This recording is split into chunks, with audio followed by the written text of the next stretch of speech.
Welcome back to KTN Prime. Now, I'm in the talk studio tonight, and I'm joined by Robert Godek, who is the U.S. Ambassador to Kenya, and we're going to pick up where Edith and Wilson left off and talk a little bit about corruption, but also, of course, that very important visit to Kenya by President Barack Obama. Thank you very much for coming this evening. Nancy, thanks very much for having me here. It's great to be here. Karibu sana. Asante sana. Okay, there's your Swahili.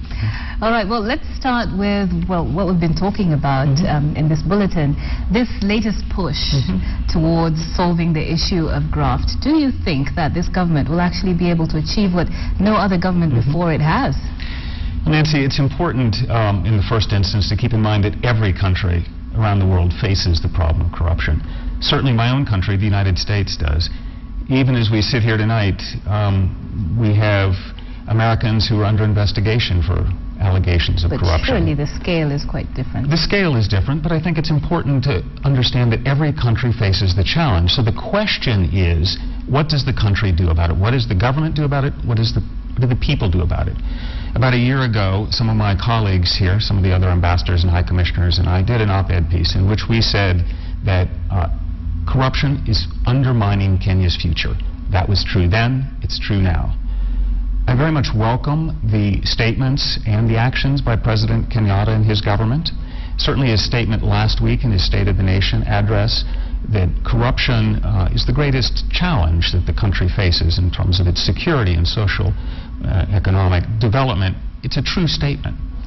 What's critical, of course, is action. That's what's really needed. And in that regard, I certainly welcome, for example, the prosecution a couple of weeks ago of some individuals who are reported to have been involved in the Anglo leasing scandal, the huge scandal. That is a good step. What's really needed in the fight against corruption, in the first instance, is thorough, complete, and fair investigations of everyone who is accused of corruption, without regard to their political status, their social economic class. Everyone who is alleged to have been involved in corruption, there needs to be an investigation. Then there needs to be a fair trial, which is conducted in accord with the rule of law. Where there's a conviction, people need to go to prison. And all of this needs to be sustained across time. But does Kenya have the systems to make sure that that happens? Well, and that's what's critical. You do need to strengthen your systems. And in that regard, the United States is certainly helping and prepared to continue to help. We're prepared to work with Kenya's institutions, the government officials, Ethics and Anti-Corruption Commission, prosecutors, judges, to help address this problem, because it is undermining Kenya's future. So there needs to be strong, sustained action to end the scourge of corruption in Kenya, because it is fundamentally undermining the future of the country. And as you correctly mentioned, the U.S. does work with a lot of Kenyan institutions. But if I can just talk about one that actually right now is under investigation before the misappropriation of funds, and that's the Kenya Medical Research Institute. 7.3 billion shillings that cannot be properly accounted for there. And of course this is heavily funded by the U.S. Yes. How does your government respond to a situation like that, where money they send is not getting to the people it should because of corruption? Well, I am very concerned about the reports with respect to KEMRI. You're quite correct that our Centers for Disease Control, CDC, provides funds to KEMRI. We do a lot of excellent work together, but I'm very concerned about these reports and the potential impacts that they might have. So when we see these sorts of reports, or when we have them, we investigate them. We conduct audits. We conduct forensic audits. We bring in experts. So we know what happened. And when we find there was wrongdoing, malfeasance, individuals are brought to account. People are punished. In some cases, people go to prison. We have very strong systems in place to track and ensure that individuals who do commit corrupt acts are ultimately found and punished. So do those systems work in tandem with the Kenyan systems? You know, we do obviously work very closely with the government of Kenya. So in a case like this, you know, the United States will carry out its own investigation, but I know the government of Kenya will do so as well, because we need to get to the bottom and we need to work jointly. So we have strong cooperation with the Kenyan authorities. And what kind of measures will you be taking to make sure that in a situation like this, that as you say, you are giving assistance to the Kenyan government and you are getting to the bottom of these kinds of cases? What kind of measures are you taking? Well, I mean, we do have in place our own systems to monitor what happens to money that we give. So we do have a very strong system to account for any funds that we provide for projects or programs in Kenya. And again, when we find that there's been some sort of malfeasance, we take action to ensure that it's not repeated and that the individuals who are responsible for it are held to account. The systems are obviously complicated and we do a lot of different things, but I do think that, again, we will get to the bottom of this. So can you say you see any kind of change? And with your mission having been here for quite a number of years, what is that graph looking like in terms of corruption and your experiences as a country dealing with Kenya with corruption? Well, you know, obviously it's a challenge here in Kenya. Corruption is, as I said, a huge problem. It is a scourge here in Kenya. And I was here in the 1990s. I certainly saw at the time reports, for example, about the Goldenberg scandal, about other scandals. Now I'm back, this time as ambassador. You know, I am, again, pleased to see the actions and statements by President Kenyatta and his government. The key challenge is to see that these are sustained across time so that strong systems are built, strong institutions are put in place. It does require political will, and it requires the people in the institutions and Kenyans generally to come together around this challenge to say enough is enough and we're finished with this. When that happens, the problem will end. We've had this problem in the United States. We've had entire states, entire cities that were corrupt for years, in some cases decades, and only when, again, there was political will and people came up together around the need to end the problem did it change. So political will and the people.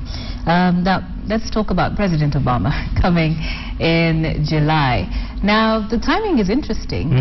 Just after this announcement that we mentioned, are those in any way related? They're not related. The possibility of a visit by President Obama and the Global Entrepreneurship Summit, which of course is one of the reasons he's coming, those have been under discussion for some time, so there's no relation with the current anti-corruption push. Okay, but back in 2013, if we go back there, President Obama said that was not an optimal time for him to visit, considering the new administration had challenges, the ICC being one of those. So does his coming now mean that this is an optimal time in the sense that the ICC issue is no longer that much of a problem? You know, many factors go into a decision about when President Obama will visit a country. First, just about every country around the world would like President Obama to visit. There are lots of invitations, and President Obama has one of the toughest, probably the toughest job in the world. He's got huge challenges at home in the United States. He's got huge challenges around the world.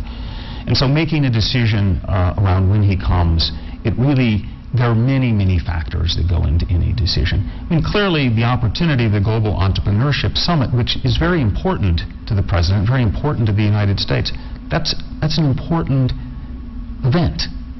And his participation in it, I think, will be very big. Frankly, though, you know, President Obama's heritage is from here. Of course, his father was from here. His family, going back on his father's side, came from Kenya. And visits by presidents of the United States to the place where their ancestors came from are huge. Look at, you know, President Kennedy in 1963 to Ireland. These are very important visits, and I know that President Obama looks forward to coming back here and to paying a visit. It will help to deepen the connection between the United States and Kenya. Millions of Americans trace their heritage to Africa. So this is an historic opportunity. It will build on the U.S.-Africa Leaders Summit from last year, and I believe it will accomplish a lot.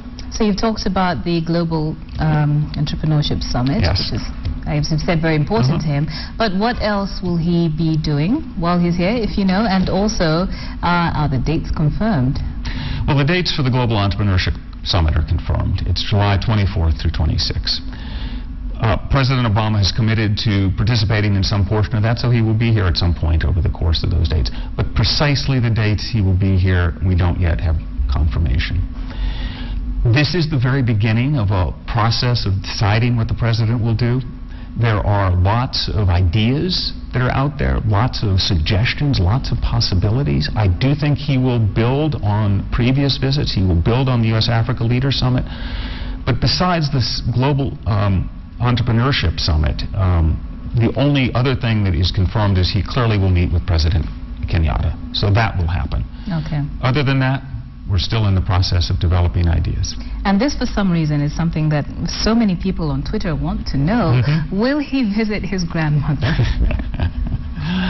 I think I can say with some confidence that in some fashion he will visit with his grandmother. But I do not know the precise details of how that might happen. Okay. But you assume that he... I would assume he too. But again, we're still working through all of the different details and possibilities. Okay. Well, thank you very much for coming this evening. And of course, you mentioned to me that you will be tweeting every single update about this visit. So you can actually follow him. It's Bob Godek. At Bob Godek, yes. Okay.